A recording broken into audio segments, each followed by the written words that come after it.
Good morning, student. Jai Swaminarayan. Subject Vehicle Body Engineering VBE. In this subject, last time we are discussing about the classification of vehicle body and method construction of vehicle body. Last lecture ની અંદર આપણે આ subject ની અંદર બોડીનું construction કઈ રીતે થાય and basic body construction and its classification આપણે સ્ટડી કરી ચૂક્યા હતા. તો મેથડ ઓફ બોડી કન્સ્ટ્રક્શન ની અંદર યુનિબોડી વિશે આપણે ડિસ્કસ કર્યું હતું, બોડી ઓર ફ્રેમ વિશે ડિસ્કસ કર્યું હતું. ધેન આફ્ટર બંનેના ડાયાગ્રામ સમજ્યા હતા. What is different between unibody and body or frame construction. Next આપણે ક્વેશ્ચન જોયો હતો કે ટાઈપ્સ ઓફ કાર બોડી. બોડીનું જે કન્સ્ટ્રક્શન જોયું બે પ્રકારનું, યુનિબોડી અને બોડી ઓર ફ્રેમ. એની અંદરથી હવે કાર બોડી જે છે એ કાર બોડીના ટાઈપ્સની ડિસ્કશન આપણે કરતા હતા. તો એની અંદર પહેલી કાર આપણે જોઈ હતી કે હેચબેક કાર. તો હેચબેક કારની અંદર શું હોય છે તો કે ટાઇપિકલી એ કાર બંને સાઈડથી એરોડાયનેમિક શેપ આપેલો હોય છે, બે ડોર આપેલા હોય છે. તેના પર આપણે સલૂન કાર જોઈ હતી કે એક પેસેન્જર કાર છે જેની અંદર એન્જિન, પેસેન્જર અને સામાન માટે ત્રણ ભાગ પાડેલા હોય છે જે તમને ABCDની અંદર દેખાય છે. આ કારની અંદર 5 માણસ માટેની જગ્યા હોય છે. એની લેન્થ એપ્રોક્સી 445 થી 5000 mm જેટલી આપેલી હોય છે.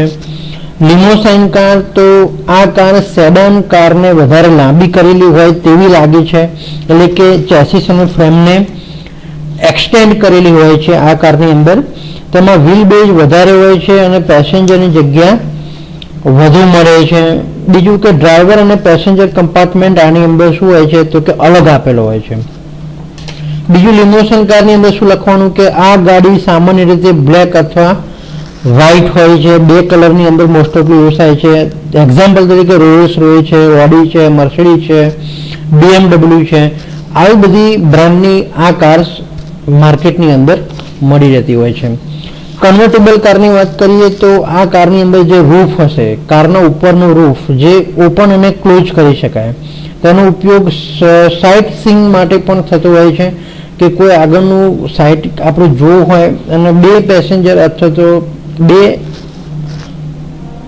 પેસેન્જર માટેનો ખાસ આ કારનો ઉપયોગ કરવામાં આવતો હોય છે.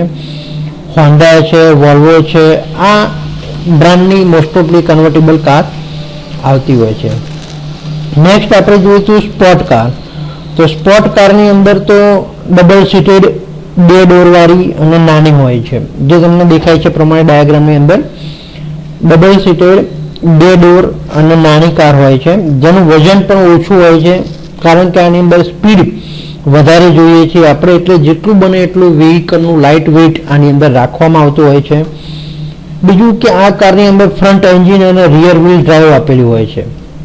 એન્જિન આગળની સાઈડ હોય છે પણ તમારો પાવર અને ટોર્ક એન્જિનમાંથી જે ડેવલપ થાય છે તે રિયર સાઈડ પોર્શનની અંદર ટચ થતો હોય છે. બીજું કે ઘણી સ્પોર્ટ કારમાં front engine, front wheel drive પણ આપેલી હોય છે. જે ખાસ જે શોખીન હોય છે, પૈસાદાર હોય છે, એ આ ગાડીનો યુઝ કરતા હોય છે. પોર્શ છે, ફરારી છે વગેરે આ બધી સ્પોર્ટ કાર તમને જોવા મળે છે. નેક્સ્ટ જોઈએ હવે વાન. વાનનો ઉપયોગ તો તમને ખબર જ છે સ્ટુડન્ટ કે આ કારની અંદર એન્જિન કારની ફ્રન્ટ સાઈડ અથવા સેન્ટરમાં આપેલું હોય છે જેથી પેસેન્જર કમ્પાર્ટમેન્ટમાં વધુ જગ્યા મળે અને તમને લાંબી દેખાય છે. પેસેન્જરની સ્પેસ પણ તમને વધારે અહીંયા દેખાશે, જે ટ્રાન્સપોર્ટેશન ગુડ્સ એન્ડ પીપલ માટે જગ્યા સારી એવી મળી રહેતી હોય છે. બીજું એ સ્કૂલના બાળકોને સ્કૂલેથી ઘેર અપડાઉન કરવા માટે અથવા ડ્રોપ આઉટ કરવા માટે કારનો ખૂબ જ ઉપયોગ થતો હોય છે વાનનો. કેટલીક વાનમાં ખાસ સગવડો એટલે કે ફેસિલિટી પણ આપેલી હોય છે જેને સર્વિસ વાન કહેવાય. કોઈ ઇમરજન્સી હોસ્પિટલાઇઝ માટે વાપરેલી હોય, કોઈ સ્પેશિયલ પર્પઝ માટે જે વાપરવામાં આવે છે તેને સર્વિસ વાન પણ કહેવામાં આવે છે, જેમાં 108માં વધારે ઉપયોગ થતો હોય છે. તો જેવી કે મારુતિ વાન છે, ટાટા છે, ફોર્ડ છે, આ બધી બ્રાન્ડોની આ જનરલી આપણને વાન મળી રહેતી હોય છે. Smallest van, micro van use transportation other goods or people and tin quantities એના માટે પણ યુઝ આનો થતો હોય છે. તો સ્ટુડન્ટ આવી રીતે તમારે એનો લાઇન ડાયાગ્રામ વાનનો ડ્રો કરવાનો રહેશે. નેક્સ્ટ જોઈએ પિકઅપ. પિકઅપ જેને આપણે ગુજરાતીમાં કહીએ તો ડાલું, એટલે કે કોઈ પણ ગુડ્સ ટ્રાન્સપોર્ટેશન માટે light duty truck having an enclose cab and open cargo area with low side and tailgate, એટલે કે પાછળથી ગેટ આપેલો હોય છે ટેલિંગ કરવા માટે, અને કોઈ પણ વસ્તુને એક જગ્યાએથી બીજી જગ્યાએ લાવવા લઈ જવાની હોય તો એના માટે આ પિકઅપ ટ્રક વપરાય છે. બીજું, pickup truck are often marketed used for sealing hauling utilizing cargo bed and trolling utilize body and frame design and long wheelbase capabilities, એની વ્હીલ બેઝ કેપેબિલિટી બી વધારે સારી હોય છે. સ્ટ્રોંગ વ્હીકલ જેને કહીએ કે કોઈ પણ ગુડ્સનું ટ્રાન્સપોર્ટેશન કરવા માટે એક મજબૂત વ્હીકલ કહેવાય તે પિકઅપ ટ્રક આપણે યુઝ કરીએ છીએ. નેક્સ્ટ, હવે આ વાત થતી સ્ટુડન્ટ આપણે જે 7 ટાઈપ્સ જોયા તે હતા ટાઈપ્સ ઓફ કાર બોડી. તો તમારે ક્વેશ્ચન આની અંદર આવે કે કાર બોડીના પ્રકાર લખી કોઈ પણ સમજાવો, અથવા તો કોઈ સ્પેસિફાઈ કારનું તમને નામ આપ્યું હોય તો આવી રીતના પહેલાં લિસ્ટ આઉટ કરી લેવાનું. 7 ટાઈપની તમને મેં કાર બતાવી, 9માંથી 7 મેં તમને બતાવી છે. તમારે ખાલી 5 યાદ રાખવાની જરૂર છે. 5 ટાઈપની તમને કાર ડ્રો કરતા આવડશે તો ફૂલ માર્ક્સ મળશે સ્ટુડન્ટ. ફરીથી એકવાર જોઈએ, હેચબેક કાર, એનો સ્ક્રીનશોટ પાડી લેજો ના પાડે હોય તો. સેડન અને saloon car, limousine car, convertible car, sport car, van અને પિકઅપ ટ્રક, આ બધાનો સમાવેશ થશે types of car body. Next જોઈએ truck and bus body construction. Truck and bus body કન્સ્ટ્રક્શનની અંદર તમે ફિગરની અંદર જોઈ શકો છો આ બધી ટાઈપની બસ બતાવેલી છે, અને આ સાઈડ છે ટ્રક ટાઈપનું. તો બસની અંદર આવી રીતના વેરિયસ ટાઈપ્સ ઓફ બસીસ તમે જોઈ હશે, અને વેરિયસ ટાઈપ્સ ઓફ ટ્રક પણ તમે જોયા હશે. તો લેટ્સ સી ડિટેલ્સની અંદર જોઈએ કયા કયા ટાઈપના ટ્રક આવે, કયા કયા ટાઈપના બસીસ આવે છે. સૌથી પહેલા વાત કરીએ types of truck body. Truck body કયા કયા ટાઈપની હોય છે તો એની અંદર flat perform, than after drop side, fix side, tipper અને ટેન્કર બોડી, આવી રીતના એના ટાઈપ્સ ઓફ ટ્રક હોય છે. કે ફ્લેટ પરફોર્મની વાત કરીએ તો જે તમને દેખાય છે એ પ્રમાણે કે કોઈ પણ હેવી ગુડ્સ પેસેન્જર ટ્રાન્સપોર્ટેશન માટે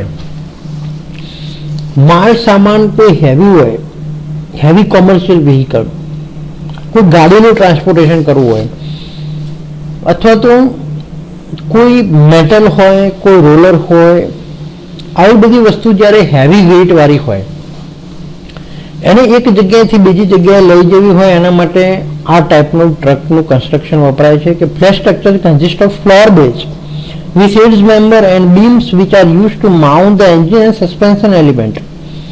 સસ્પેન્શન એલિમેન્ટ એ રીતના માઉન્ટ કરેલું હોય છે કે આનું વેઇટ જે છે વ્હીકલનો એન્ડ જે ઉપર આપણે વસ્તુ માલ સામાન જે લઈ જતા હોય એનો વેઇટ, બંનેનું વેઇટ કેરી કરી શકે એ પ્રમાણે સસ્પેન્શન સિસ્ટમ અને વ્હીલ બેઝ એનો એવી રીતના બનાવેલો હોય છે, અને વ્હીલ પણ એવી રીતના આપેલો હોય છે. તો this is a platform truck. Drop side જોઈએ તો it follow main structure of flat platform body. Flat platform body જેવું જે ટ્રક છે, પણ આની અંદર શું ફરક છે કે બંને સાઈડથી ઓપન થઈ શકશે. આની અંદર જ્યારે એક ટાઈપનું ઓપન ટાઈપનું હતું જે આપણે આગળની જે જોઈ કે ફ્લેટ પ્લેટફોર્મમાં તમે જોઈ શકો છો બંને સાઈડથી ઓપન છે, કોઈ ડોર નથી આપેલા. જ્યારે એની અંદર ડ્રોપ સાઈડની અંદર બંને સાઈડ ડ્રોપ આપેલા, ડોર આપેલા હોય છે.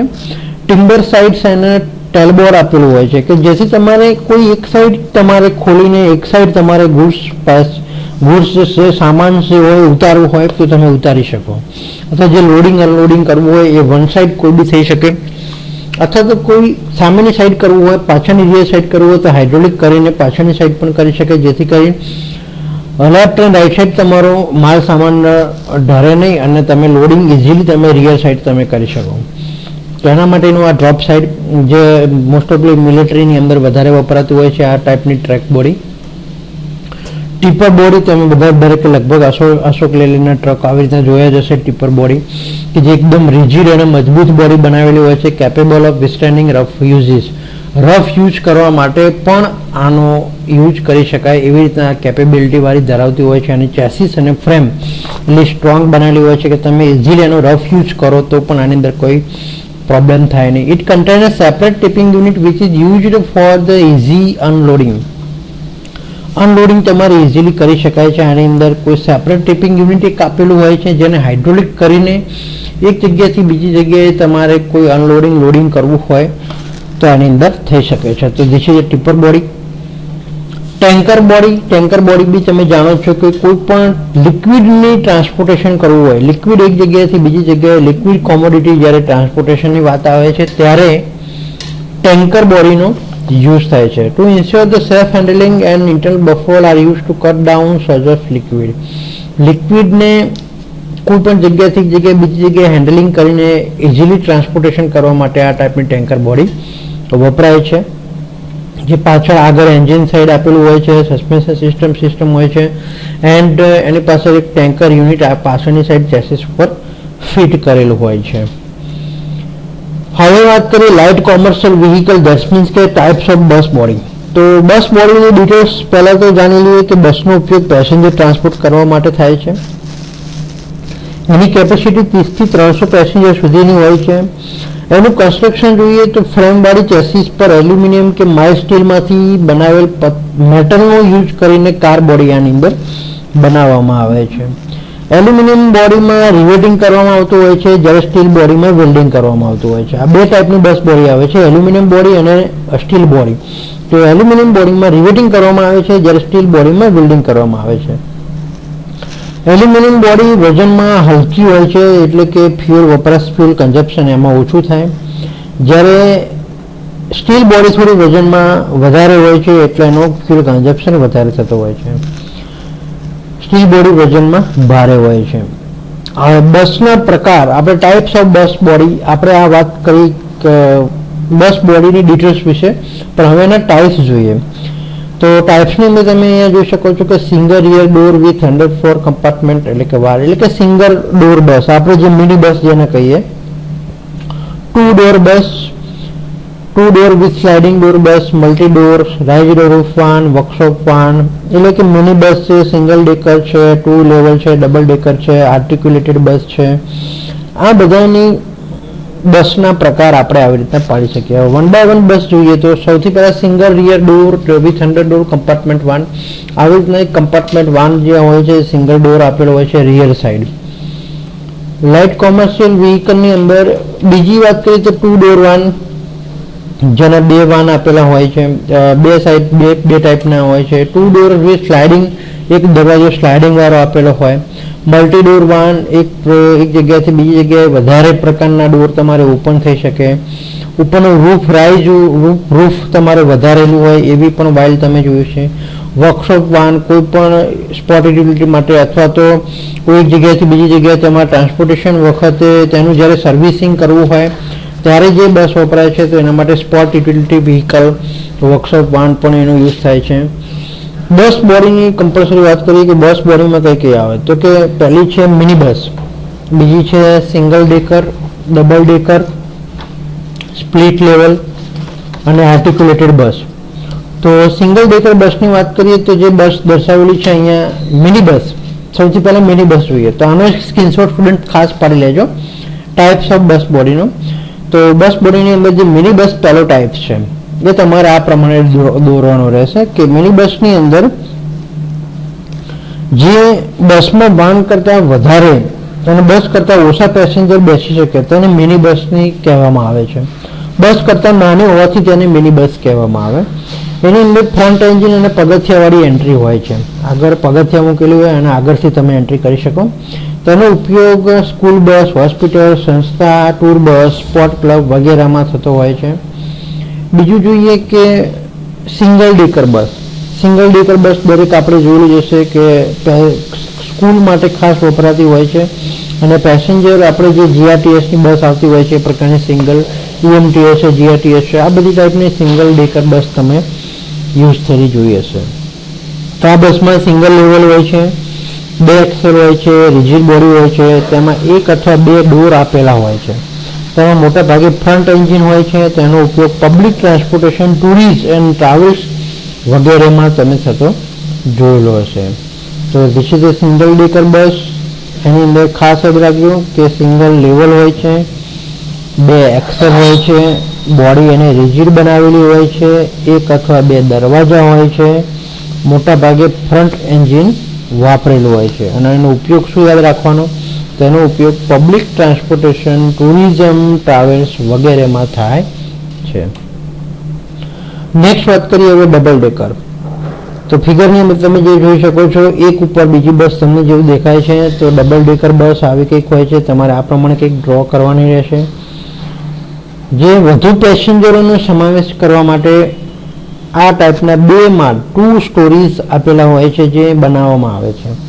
આથી ડબલ ડેકર કહેવામાં આવે છે. આપેલ લંબાઈમાં વધુ મુસાફર બેસી શકે, આની અંદર પેસેન્જર કેપેસિટી વધુ બેસી શકે એટલા માટે આ ડબલ ડેકર બસ આને કહેવામાં આવે છે. બસની સ્ટેબિલિટી ઘણી ઓછી હોય છે અને સ્ટેબિલિટી જોવા જઈએ તો ઘણી બહુ ઓછી હોય છે. આથી આ બસની ઝડપ એટલે કે સ્પીડ આની લિમિટેડ સ્પીડ હોય છે. લક્ઝરી કોચમાં, સિટી બસમાં વગેરે તેનો ઉપયોગ થાય છે. અને સિટી બસમાં અથવા તો કોઈ લક્ઝરીસ કોઈ પેસેન્જર ટ્રાન્સપોર્ટેશન માટે પણ આનો વધારે ઉપયોગ થાય. તેમાં પેસેન્જરને ચડવા માટે એક નિશાની જેવું પગથિયા જેવું પણ આપેલું હોય છે. સ્પ્લિટ લેવલ ધેટ મીન્સ કે 2 બસને ભેગી કરીને સ્પ્લિટ કરીને બનાવેલું હોય છે, જેને સ્પ્લિટ લેવલ બસ અથવા તો આર્ટિક્યુલેટેડ બસ પણ કહેવામાં આવે છે. જેના આગળની ચેસિસમાં એન્જિન અને ડ્રાઈવર હોય છે, પાછળની ચેસિસમાં ફક્ત પેસેન્જર જ બેઠેલા હોય છે. તો આવી રીતના સ્પ્લિટ લેવલ, એક લેવલ ઉપર બીજા લેવલ ઉપર લગાડે તેને સ્પ્લિટ લેવલ કહેવાય. આર્ટિક્યુલેટેડ બસ એટલે કે 2 બસને ભેગી કરીને બનાવેલી હોય છે, જોઈન્ટ લગાવેલું હોય છે. 2 બસના 2 લેવલને ટર્મિનેબલ જોઈન્ટ વડે જોઈન્ટ તેમની બોડી પોલિસ્ટરનો બેલો થી જોડવામાં આવે છે. તો આ બસનું મોસ્ટ ઓફલી આગળની ચેસિસમાં એન્જિન હોય છે, પાછળની ચેસિસમાં ડ્રાઈવર અને પેસેન્જર હોય છે. એટલે કે આગળની ચેસિસમાં ડ્રાઈવર અને એન્જિન હોય છે, પાછળની ચેસિસમાં પેસેન્જર માટે કમ્પાર્ટમેન્ટ માટે વપરાય છે. ટર્નેબલ જોઈન્ટના કારણે ટૂંકા ટર્ન સરળતાથી લઈ શકાય છે. વચ્ચે જે ફ્લેક્સિબલ પાર્ટ તમે જુઓ છો એને કારણે શોર્ટ ટર્ન તમે ઇઝીલી લઈ શકો છો. આ બસની લંબાઈ સામાન્ય બસ કરતાં થોડીક વધારે એટલે કે ડબલ હોય છે. તેને ફ્લોરની ઊંચાઈ પણ ખૂબ જ નીચી રાખવામાં આવે છે. જેની હાઇટ છે તે નીચે રાખવામાં આવે છે પણ લેન્થ આની વધારે હોય છે. તો સ્ટુડન્ટ આ વાત કરી આપણે આર્ટિક્યુલેટેડ બસની, એટલે કે ટાઈપ્સ ઓફ બસ આપણે ડિસ્કસ કરી ચૂક્યા. Articulated bus, split level, double decker, single decker અને મિની બસ. તો ટાઈપ્સ ઓફ બસ બોડી આપણે જોઈએ. આજના બીજો ક્વેશ્ચન આપણે ટાઈપ્સ ઓફ બસ બોડી. આની આગળ જે ક્વેશ્ચન જોયો આપણે લાઇટ કોમર્શિયલ વ્હીકલ એના ટાઈપ્સ જોયા અને બીજો નવો ક્વેશ્ચન જોયો આજે આપણે ટાઈપ્સ ઓફ ટ્રક બોડી. તો આજે 3 ક્વેશ્ચન્સ પણ ડિસ્કસ કર્યા: types of truck body, types of light commercial vehicle અને ટાઈપ્સ ઓફ બસ બોડી. બધાની જ ફિગર તમારે ડ્રો કરવાની છે, માટે વ્યવસ્થિત સ્ક્રીનશોટ પાડી લેજો સ્ટુડન્ટ. અને દરેકના ફિગરની પ્રેક્ટિસ કરજો તો જ તમને આવડશે. ફિગર ડાયાગ્રામ દોરેલો હશે તો જ માર્ક્સ મળશે. આ વસ્તુ ખાસ યાદ રાખજો સ્ટુડન્ટ. નેક્સ્ટ લેક્ચરની અંદર આપણે સ્ટડી કરીશું વ્હીકલ બોડીનું મેન્ટેન કઈ રીતના કરવું તેના વિશે આપણે ચર્ચા કરીશું. Thank you.